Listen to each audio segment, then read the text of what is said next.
एक बार एक किसान भगवान से बहुत ही नाराज हो गया। किसान बहुत मेहनती था। बहुत मेहनत से वह खेतों में अनाज उगाता, उसकी देखभाल करता, पर अक्सर उसकी फसल खराब हो जाती। कभी सूखा पड़े जाता, कभी भड्डा आ जाती, कभी तेज धूप, कभी आंधी, कोई न कोई कारण बन ही जाता कि उसकी फसल खराब हो जाती। एक दिन वह किसान गुस्से में आसमान की ओर देखकर भगवान से कहा, हे ईश्वर, आपको लोग सर्वज्ञाता मानते हैं कि आप सब जानते हैं, कहते हैं कि आपकी इच्छा के बिना एक भी पत्ता नहीं हिलता, पर मुझे तो लगता है कि आप छोटी सी छोटी बात भी नहीं जानते। आपको तो ये भी नहीं पता कि खेती बाड़ी कैसे करते हैं। अगर आप जानते होते तो हर समय जो बाढ़, आंधी और तूफान आते हैं वो कभी नहीं आते। आप नहीं जानते कि कितना नुकसान उठाना पड़ देता है हम किसानों को।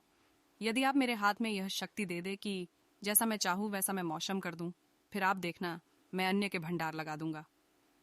भगवान इस किसान के तीखे वाक्य सुनकर मुस्कुरा रहे थे और वह किसान के सामने प्रकट होकर बोले, मैं आज से तुझे यह शक्ति देता हूं कि तुम अपनी खेतों पर तुम्हारी जैसी इच्छा ही तुम वैसा मौसम कर दोगे। मैं बिल्कुल भी दखल नहीं दूंगा। तुम्हारी इच्छा से सब कुछ होगा। किसान बहुत खुश हो गया। किसान ने गेहूं की फसल अपनी खेतों में बोई। जब उसे लगा कि खेतों को धूप चाहिए तो खेतों को धूप मिले, जब पानी बरसना चाहिए तभी पानी बरसा। आधी, तूफान, बाढ़, कुछ भी उसने अपने खेतों पर आने नहीं दिया। किसान के खेत में इस वर्ष ऐसी फसल हुई जैसी कभी नहीं हुई थी। हरी भरी लहलहाती फसल, मन ही मन वह बहुत खुश हो गया और सोचने लगा, अब सबूत के साथ दिखाऊंगा भगवान को कि इसे कहते हैं शक्ति का सही उपयोग। मेरी सफलता देखकर उन्हें अपनी नियम जरूर बदलने पड़ेंगे। कुछ दिन गुजरे, फसल कटने को तैयार हो गए। किसान बहुत उत्सुकता के साथ फसल को काटने लगा, पर जैसे ही उसकी नजर गेहूं की बालियों पर गया तो उसने अपना सिर पिट लिया और वह रोने चिल्लाने लगा।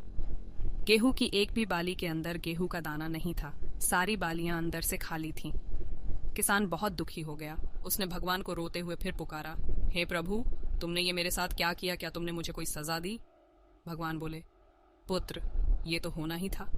तुमने पौधों को संघर्ष करने का मौका ही कहाँ दिया। ना तो तुमने उन्हें आंधियों से जूझने दिया, ना तेज बारिश से सहने दिया, और ना ही धूप में तपने दिया। एक भी चुनौती का सामना तुमने उन्हें नहीं करने दिया, इसीलिए सारे पौधे अंदर से खोखले रह गए।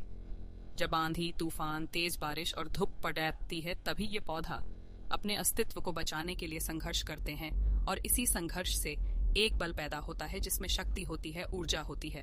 और यही ऊर्जा पूर्ति तेरे गेहूं के दानों की तरह जो नहीं फूटी, तूने उन्हें कठिन परिस्थितियों से गुजरने ही नहीं दिया जहां उनके अस्तित्व का जन्म होता।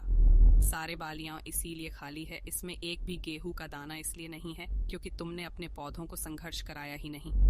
याद रखिए, स्वर्ण में सवर्णीय आभा तभी आती है जब वह आग में तपने, गलने और हथौड़े से पीटने जैसे संघर्षों से गुजरता है। कोयले का टुकड़ा हीरा तभी बनता है जब वह उच्च दाब और उच्च ताप की मुश्किल परिस्थितियों से गुजरता है। इसी तरह यदि हमारी जिंदगी में कोई संघर्ष ही ना हो, कोई चुनौती ही ना हो, तो हम भी गेहूं की बालियों की तरह खोखले रह जाएंगे।